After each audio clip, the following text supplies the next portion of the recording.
Hello everyone, welcome to our YouTube channel Growth Future Academy. I am Subham Sharma and I'm very happy to welcome you again in our discussion. दोस्तों आज मैं आपके साथ जो discuss करने वाला हूँ, मैं ना कोई मॉक टेस्ट सॉल्व करूँगा, ना सीजीएल का कोई मॉक टेस्ट है, ना स्टेनो का है। तो मैं एक इनिशिएटिव शुरुआत कर रहा हूँ जो ग्रामर का जो बेसिक जो होता है स्ट्रक्चर, सेंटेंस कहाँ से बना, इंग्लिश की आखिर शुरुआत जहाँ से होती है, जो कम्पिटिटिव एग्जाम्स के लिए जो इम्पोर्टेंट होता है, हम वहाँ से उसका डिस्कशन करेंगे। ठीक है, तो ये ग्रामर का जो है हमारा ये पहला क्लास है। धीरे धीरे हम क्या करेंगे कि जो भी बेसिक जो वीडियो होंगे, जो बेसिक से एडवांस लेवल तक जाएंगे, जहाँ हमें वो सिलेक्शन लेने में जो हेल्प कर सकते हैं, तो हम उन सब को पढ़ेंगे एक एक करके धीरे धीरे। ठीक है, तो आज मैं आपके साथ डिस्कस करूंगा जो सेंटेंस जो होते हैं वो कितने टाइप्स के होते हैं। पहले सेंटेंस को समझने से पहले हम ये समझेंगे कि जो सेंटेंस है आखिर वो बने कैसे हैं, है ना। तो उसके बारे में डिस्कशन करते हैं। हमारे पास ये दिया गया है, सबसे पहला जो इंग्लिश लैंग्वेज होता है, इंग्लिश लैंग्वेज में जो इंपॉर्टेंट होता है वो अल्फाबेट का इंपॉर्टेंस होता है और लेटर्स का इंपॉर्टेंट होता है। ठीक है, तो सेंटेंस को बनाने के लिए हमें वर्ड्स की जरूरत पड़ती है और वर्ड्स को बनाने के लिए हमें लेटर्स की जरूरत पड़ती है। और इन जनरल जो इंग्लिश लैंग्वेज होते हैं उनमें जो लेटर्स होते हैं वो 26 होते हैं। ठीक है, उनमें जो लेटर्स होते हैं वो 26 होते हैं और इन्हें ही हम लोग अल्फाबेट कहते हैं। जब हम लोग लेटर्स को कंबाइन करते हैं, जो एक मीनिंगफुल सेंस देते हैं, तब वो जाकर के वर्ड बनते हैं। तो आज मैं आपके साथ जो डिस्कस करूंगा अल्फाबेट के बारे में और लेटर्स के बारे में, और यही डिस्कशन को आगे बढ़ाते हुए हम सेंटेंस की तरफ बढ़ेंगे। तो अल्फाबेटों की जो संख्या है वो टोटल 26 है। ठीक है, और इसको हम लोग तो दो पार्ट्स में बांट के पढ़ते हैं। पहला जो वाउल्स होते हैं, फिर जो होते हैं वो कॉन्सोनेंट्स होते हैं। अब देखिए, जो ए ई आई ओ यू होता है, इसे छोड़कर, ए ई आई ओ यू को छोड़कर बाकी जो बच जाते हैं वो सब कॉन्सोनेंट्स होते हैं। ठीक है, जैसे कि ए से एप्पल है ना, और यहाँ पे कॉन्सोनेंट में बी से बॉल है।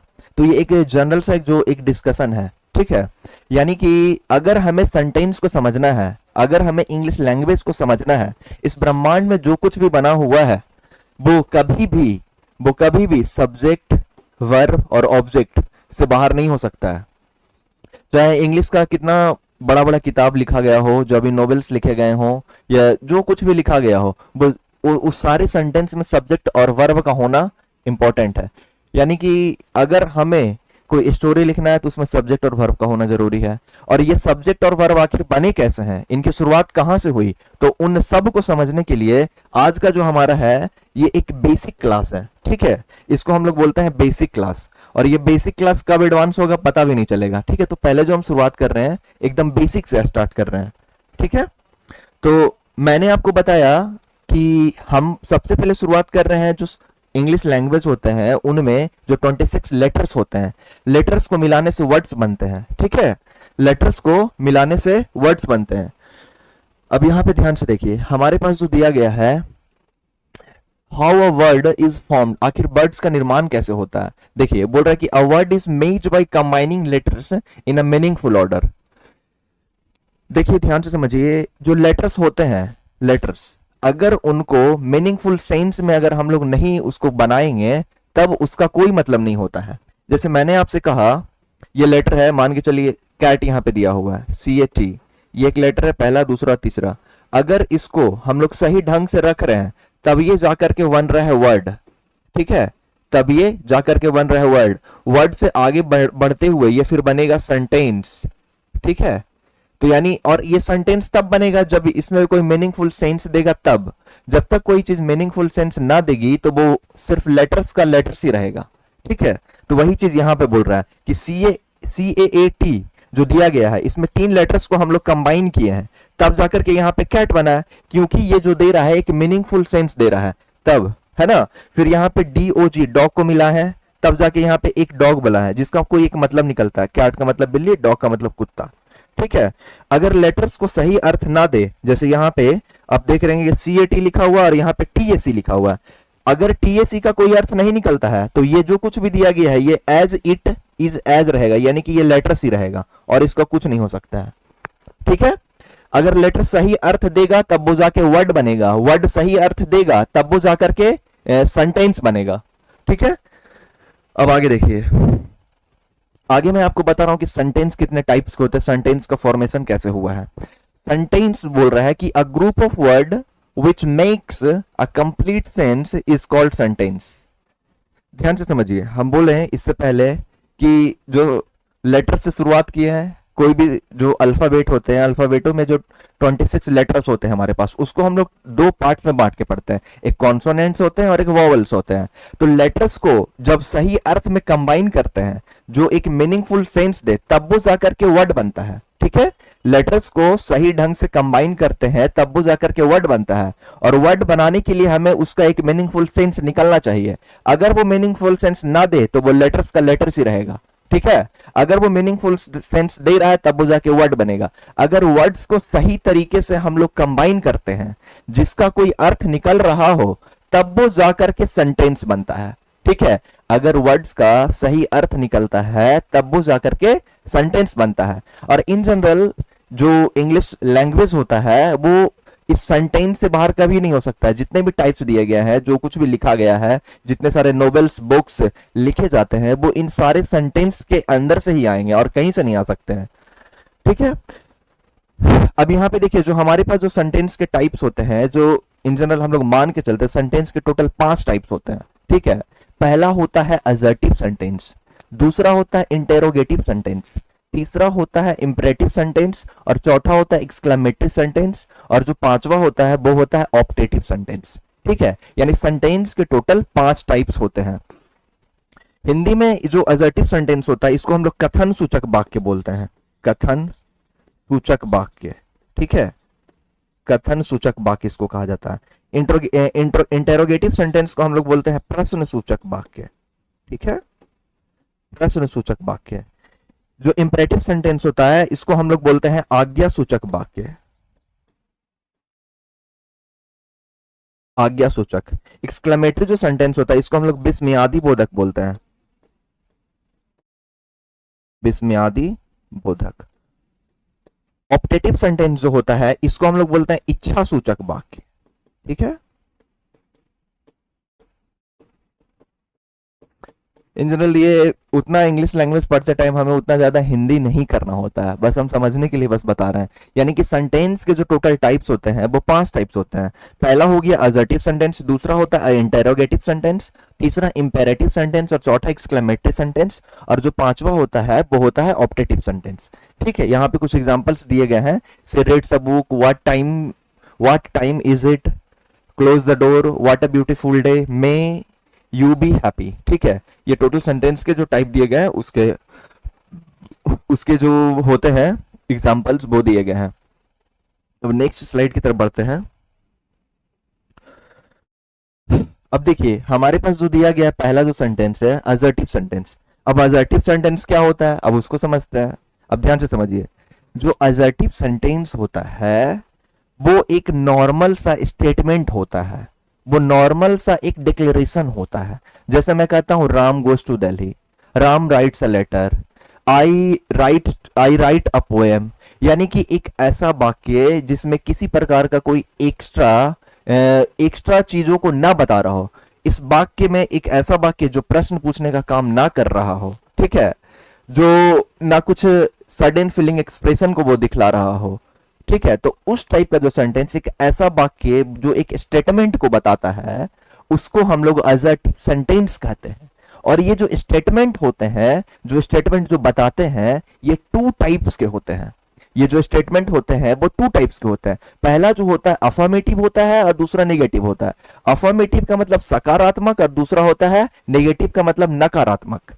अब जैसे यहां पे समझिए, यहां पे बोल रहा है कि a sentence that makes a simple statement और डिक्लेयर्स अ फैक्ट। एक ऐसा वाक्य जो बस एक स्टेटमेंट को दिखलाता है, उसको हम लोग बोलते हैं असर्टिव सेंटेंस। ठीक है, और इसमें कुछ नहीं होता है, किसी प्रकार का कोई ज्यादा तामझाम नहीं करना है असर्टिव सेंटेंस में, वो एक नॉर्मल सा सेंटेंस होता है। और लेकिन जो असर्टिव सेंटेंस होते हैं वो 2 टाइप्स के होते हैं। पहला अफर्मेटिव होता है, दूसरा नेगेटिव होता है। अफर्मेटिव का मतलब सकारात्मक वाक्य और नेगेटिव का मतलब नकारात्मक वाक्य। अब ध्यान से समझिए, अफर्मेटिव किसको हो गया, एक ऐसा वाक्य जो बताता है कि कोई चीज जो है पॉजिटिव है, ना कि उसमें किसी प्रकार का नॉट का यूज किया गया। जैसा मैंने बोला, एक एग्जांपल यहां पे समझिए, मैं यहां पे बोल रहा हूं राम गोज टू दिल्ली। इस सेंटेंस में मैंने बोला कि राम गोज टू दिल्ली, ठीक है,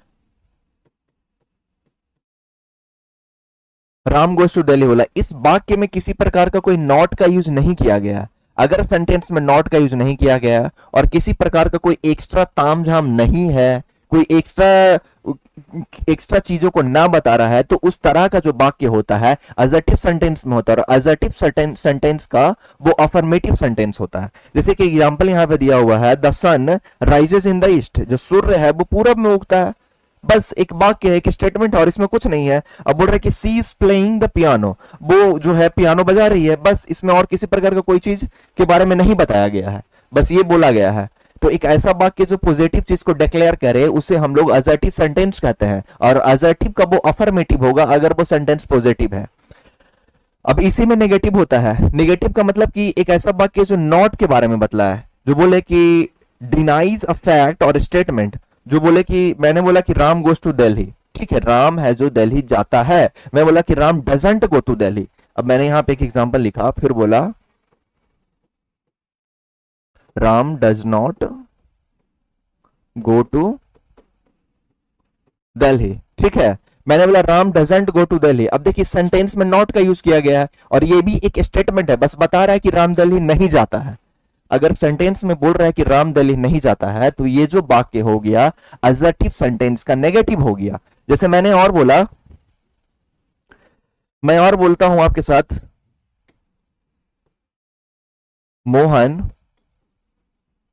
Mohan pledge cricket, Mohan pledge cricket. इस सेंटेंस में मोहन है जो क्रिकेट खेलता है, ये एक असर्टिव सेंटेंस का पार्ट है। मैंने बोला Sita writes a letter, Sita है जो पत्र लिखती है। इस सेंटेंस में जो ये जो कुछ भी दिया गया है ये भी एक पॉजिटिव सेंटेंस है। मैंने बोला एम डूइंग माई वर्क, मैं अपना काम कर रहा हूं। ये भी सेंटेंस जो दिया गया है ये भी एक पॉजिटिव सेंटेंस है। फिर मैं आप बोल रहा हूं we are not going to Delhi, ठीक है, हम लोग दिल्ली नहीं जा रहे हैं। तो इस सेंटेंस में नॉट का यूज किया गया है, यानी कि ये जो सेंटेंस है वो असर्टिव सेंटेंस का नेगेटिव है, ठीक है। अभी आपको क्लियर हुआ? अभी आपको क्लियर हुआ? मैंने आपके साथ बात किया लेटर्स के बारे में। लेटर्स को सही अर्थ में जब कंबाइन करते हैं तब वो जाकर के वर्ड बनता है। वर्ड्स को अगर सही अर्थ में कंबाइन करते हैं तब वो जाकर के सेंटेंस बनता है। सेंटेंस में जो हमने पहला टाइप देखा वो असर्टिव सेंटेंस था। असर्टिव सेंटेंस जो होता है टू टाइप्स के होते हैं, अफर्मेटिव होता है, दूसरा नेगेटिव होता है। और एग्जाम्पल के साथ मैंने आपको समझाया, ठीक है। अब नेक्स्ट स्लाइड की तरफ हम लोग बढ़ते हैं। यहां पे देखिए ये जो सेंटेंस है इसको हम लोग बोलते हैं इंटेरोगेटिव सेंटेंस। इंटेरोगेटिव सेंटेंस, ये सेंटेंस का क्या काम होता है? ये सेंटेंस जो है किसी भी वाक्य में आकर के ये प्रश्न पूछने का काम करता है। मैंने बोला क्या तुम राम को जानते हो? मैंने बोला क्या तुम खाना खाए हो? मैंने बोला क्या तुम उस राहुल को जानते हो जो घर पर है? तो है ना, मैंने बोला तुम राहुल के बारे में क्या जानते हो, है ना। मैंने बोला क्या तुम महात्मा गांधी को जानते हो? तुम महात्मा गांधी के बारे में क्या जानते हो? तो इंटरोगेटिव सेंटेंस जो वाक्य में प्रश्न पूछने का काम करता है, a sentence that asks a question is called interrogative sentence. एक ऐसा सेंटेंस जो प्रश्न पूछने का काम करे उसे हम लोग इंटरोगेटिव सेंटेंस कहते हैं। ये जो होता है ये भी टू टाइप्स का होता है, ठीक है। ये जो होता है वो टू टाइप्स का होता है, एक ओपन एंडेड होता है और दूसरा जो होता है वो क्लोज एंडेड होता है। अब ध्यान से समझिए ओपन एंडेड और क्लोज एंडेड में क्या अंतर है। जब हम बात करते हैं क्लोज एंडेड का, तो क्लोज एंडेड वो होता है जिसका आंसर यस और नो में मिले। क्लोज एंडेड वो होता है जिसका आंसर यस और नो में मिले, ठीक है।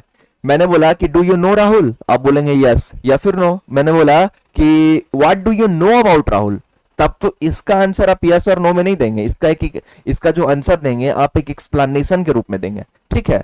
जिसका भी जवाब यस और नो में आए वो आएगा क्लोज एंडेड के अंतर्गत। जैसे मैं आपसे कह रहा हूं कि ये जो सेंटेंस है इंटरोगेटिव सेंटेंस है। इंटरोगेटिव सेंटेंस को हम लोग टू टाइप्स में बांट कर पढ़ते हैं, पहला एक ओपन एंडेड और दूसरा क्लोज एंडेड। क्लोज एंडेड जिसका जवाब यस और नो में मिले। ओपन एंडेड वो सेंटेंस होता है जो WH वर्ड से स्टार्ट हो। ओपन एंडेड वो सेंटेंस होता है वो WH वर्ड से स्टार्ट हो, जैसे कि what, where, who, seeks, detailed, जो इसके बारे में कुछ एक्सप्लेनेशन दे उसको हम लोग बोलते हैं। ठीक है, जैसे मैंने आपसे कहा एक एग्जांपल के तौर पे, यहां पे स्लाइड में एग्जांपल ले लेते हैं। मैंने बोला डू यू नो राहुल, ठीक है।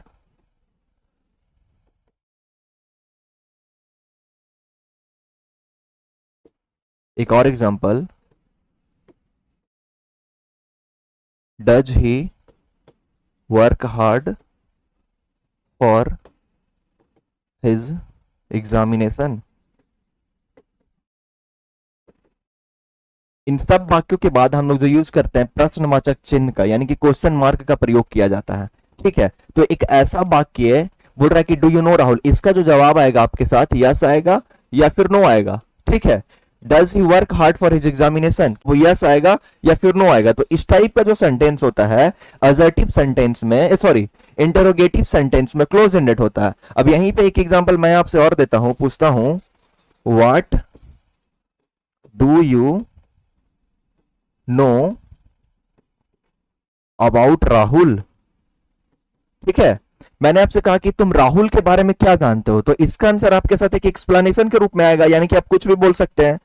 राहुल एक अच्छा लड़का है, राहुल का घर दिल्ली में है, वो मुखर्जी नगर में तैयारी करता है, तो उस सेंस में इसका यूज किया जाता है। जैसे यहां पे दिया हुआ है ओपन एंडेड में, वेयर आर यू गोइंग, भाई आप कहां जा रहे हो, तो इसका जवाब कुछ भी हो सकता है, या तो आप दिल्ली बोलो, पटना बोलो, कुछ भी आप बोल सकते हैं। लेकिन यहां पे जो एग्जाम्पल दिया हुआ है डू यू लाइक पिज्जा, इसका जवाब सिर्फ यस और नो में होगा और कुछ नहीं हो सकता है। तो उस टाइप का सेंटेंस जिस वाक्य में हम लोग प्रश्न पूछने का काम करते हैं, जिस वाक्य में हम लोग प्रश्न पूछने का काम करते हैं, उसे हम लोग इंटरोगेटिव सेंटेंस कहते हैं। और इंटरोगेटिव सेंटेंस जो होते हैं वो टू टाइप्स के होते हैं, पहला क्लोज एंडेड, दूसरा ओपन एंडेड। क्लोज एंडेड जिसका जवाब यस और नो में आए, और ओपन एंडेड जिसका जवाब एक एक्सप्लेनेशन के रूप में आए। ठीक है,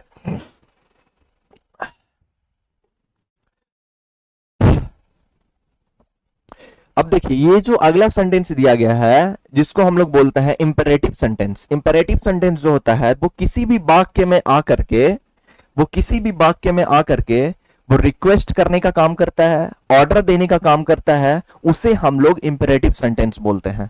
ठीक है, उसे हम लोग इंपेरेटिव सेंटेंस बोलते हैं। जैसे आप देखिए यहां पे दिया हुआ है, एक एग्जांपल दिया हुआ है, प्लीज हेल्प मी। अगर हम बोल रहे कि कृपया मेरी मदद करो, ठीक है, जब हम बोल रहे कि कृपया मेरी मदद करो, तो ये जो सेंटेंस है ये रिक्वेस्ट के अंतर्गत आया, इसे ये इंपेरेटिव सेंटेंस है। फिर हम बोल रहे हैं कि एक दूसरा सेंटेंस मैं आपके साथ डिस्कस कर रहा हूं जिसके बोल रहे हैं कि ब्रश योर टीथ डेली, बस मैं आपको एक एडवाइस दे रहा हूं जिसमें मैं आपको कह रहा हूं कि भाई आपको ब्रश डेली करना चाहिए। तो इस टाइप का जो सेंटेंस होता है, जो ऑर्डर दे, एडवाइस दे, जो रिक्वेस्ट करे, इस टाइप का जो सेंटेंस होता है इसे हम लोग इंपेरेटिव सेंटेंस बोलते हैं। ठीक है, सेंटेंस का ये जो है तीसरा टाइप है। उसके बाद देखो कमांड्स के अंतर्गत आ जाए, क्लोज द डोर, मैंने कहा भाई दरवाजा बंद करो, मैंने कहा यहां आओ, मैंने कहा वहां जाओ, है ना, स्टॉप टॉकिंग, क्लास में बैठे हुए और आवाज कर रहे हो, तो उस टाइप का जो सेंटेंस होता है उसे हम लोग इंपेरेटिव सेंटेंस बोलते हैं। यानी कि एक ऐसा वाक्य जो ऑर्डर, रिक्वेस्ट और एडवाइस के बारे में बताए उसे हम लोग इंपेरेटिव सेंटेंस बोलते हैं। ठीक है, अब देखिए यहां पे एक और एग्जांपल दिया हुआ है, काइंडली पास द साल्ट, भाई मैं आपसे रिक्वेस्ट कर रहा हूं कि जो साल्ट है वो आप उसे पास कर दे, मेरे पास दें। यहां पे एक एडवाइस में एक सेंटेंस दिया हुआ है, लिसन केयरफुल्ली, मैंने बोला है यहां ध्यान दो, बोर्ड पे देखो, है ना, तो उस सेंस में ये एक एडवाइस के रूप में काम नहीं कर रहा है, वो ऑर्डर के रूप में काम कर रहा है। अगर हम बोल रहे कि लिसन केयरफुल्ली, ध्यान से सुनो, अब यहां पे देखो कमांड में दिया हुआ है स्टॉप टॉकिंग। एक और एग्जांपल दिया हुआ है, क्या दिया हुआ भाई, डिस्टाइंड द कमांड, छोड़ो पता नहीं चल रहा है। जैसे मैंने आपको कहा ओपन द डोर, है ना, तो उस टाइप का जो सेंटेंस होगा वो ऑर्डर के अंतर्गत आ जाएगा। एक और एग्जांपल मैं आपको देता हूं, गो देयर, जब आदेश दे रहे हैं तो इंपरेटिव सेंटेंस के अंतर्गत चलाया गया। फिर मैंने बोला प्लीज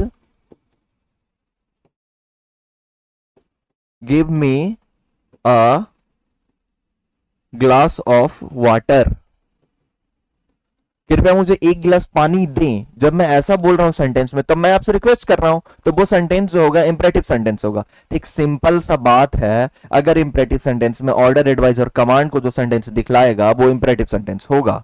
ठीक है, नेक्स्ट जो स्लाइड है उसको हम लोग देखते हैं। नेक्स्ट स्लाइड है हमारे पास एक्सक्लेमेटरी सेंटेंस।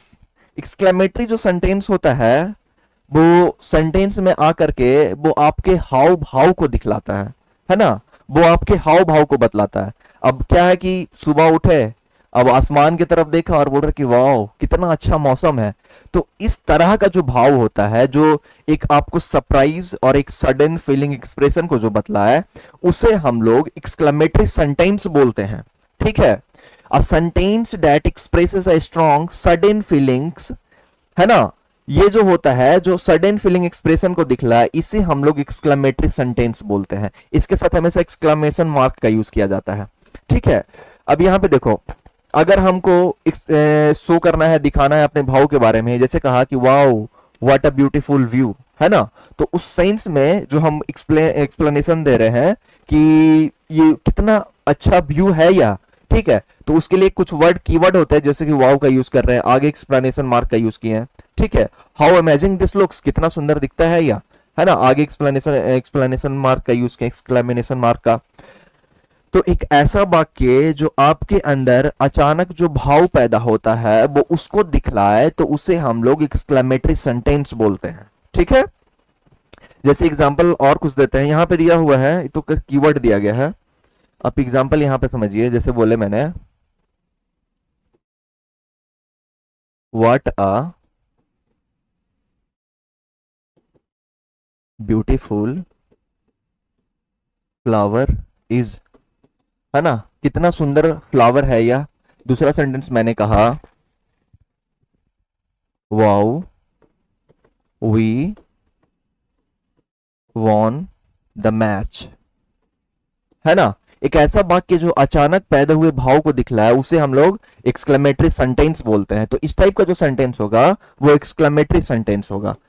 आगे देखिए, आगे जो बोल रहा है, यहां पे दिया हुआ एक्सप्रेसिंग एंगर और स्ट्रॉन्ग इमोशन को अगर हमें दिखलाना है, तो जैसे मैंने कहा गेट आउट ऑफ हियर, जाओ यहां से बाहर जाओ, अभी अभी के अभी जाओ, तो अचानक मेरे अंदर एक भाव पैदा हुआ और मैं उसे भगा रहा हूं, बोल रहा चले जाओ यहां से, है ना। तो उस टाइप का जो सेंटेंस होता है उसे हम लोग एक्सक्लेमेटरी सेंटेंस बोलते हैं।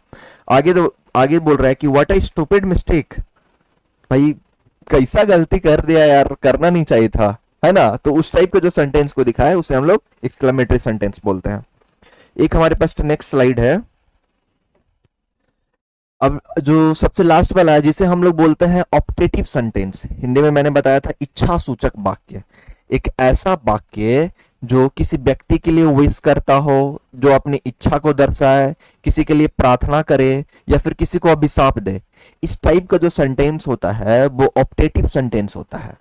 ठीक है, यानी कि किसी व्यक्ति के लिए जब हम उसे विश करना चाहते हैं, किसी को क्रश करना चाहते हैं, है ना, किसी के लिए जब हम प्रार्थना करते हैं, तो ये जो सेंटेंस होता है वो ऑप्टेटिव सेंटेंस होता है। अब यहाँ पे ध्यान से देखिए, और इस टाइप का जो सेंटेंस होता है वो हम इन जनरल वो मे और विश से स्टार्ट होता है। अगर कभी कभी मे और विश सेंटेंस में ना हो, है ना, तो उसे हम एज्यूम करके चलेंगे। जैसे मैंने कहा गॉड ब्लेस यू, तो भाई हम प्रे ही तो कर रहे हैं, जब हम प्रे कर रहे हैं तो उसको बोल सकते हैं कि मे गॉड ब्लेस यू, है ना। अब देखिए ये जो सेंटेंस यहाँ पे कुछ दिया गया है कि एग्जांपल्स है, मे यू फाइंड हैप्पीनेस, मैं ऐसा विश्वास करता हूं या प्रार्थना करता हूं कि आपको एक हैप्पीनेस मिले, खुशी मिले आपको। Wish you a speedy recovery, भाई आप जल्दी से ठीक हो जाए, मैं ये प्रार्थना करता हूं, है ना। तो एक ऐसा वाक्य जिस सेंटेंस में विश के बारे में बताया गया हो, प्रे के बारे में बताया गया हो, है ना, या फिर हम किसी को जब अभिशाप दे रहे हैं तो उसके बारे में बताया गया हो, तो उस टाइप के जो सेंटेंस होते हैं उसे हम लोग ऑप्टेटिव सेंटेंस बोलते हैं। ठीक है, जैसे मैं बोल रहा हूं कि अगर किसी व्यक्ति के लिए जब प्रार्थना करना हो तो हम बोल रहे हैं कि मे गॉड प्रोटेक्ट यू, भगवान तुम्हारी रक्षा करे। Long live the king, long live the king. अब देखिए सेंटेंस में नहीं है तो हमें ऐसा एज्यूम करके चलना है कि सेंटेंस में भी दिया गया है।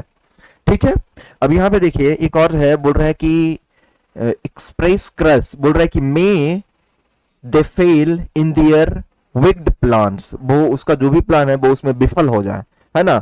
क्रस्ट भी हिज हाउस, उसके हाउस को भी क्रश किया जा रहा है। तो एक ऐसा वाक्य जिसमें किसी व्यक्ति के लिए विश करना हो, प्रे करना हो, कर्स करना हो, तो उस टाइप का जो सेंटेंस होता है वो ऑप्टेटिव सेंटेंस होता है। ठीक है, मैंने थोड़ा सा इसका जो डिस्कशन है वो थोड़ा सा फास्ट लिया है, हल्का सा इसे थोड़ा सा फास्ट करके बताया। अब ध्यान से समझिए, मैंने आपको बताया लेटर्स के बारे में, मैंने आपको बताया कि जो लेटर्स होते हैं जो बनते हैं, लेटर्स को मिलाने से वर्ड्स बनते हैं, वर्ड्स को मिलाने से सेंटेंस बनते हैं। ठीक है, तो मैंने बताया कि जो टोटल अल्फाबेटों की संख्या होती है वो 26 होती है, वो वॉवेल और कॉन्सोनेंट में डिवाइडेड होता है। उसके बाद आगे बढ़ते हुए मैंने बताया कि अगर एक मीनिंगफुल सेंस देते हैं लेटर्स तब वो जाकर के वर्ड बनता है, वर्ड को सही तरीके से जब कंबाइन करते हैं तब वो जाकर के सेंटेंस बनता है।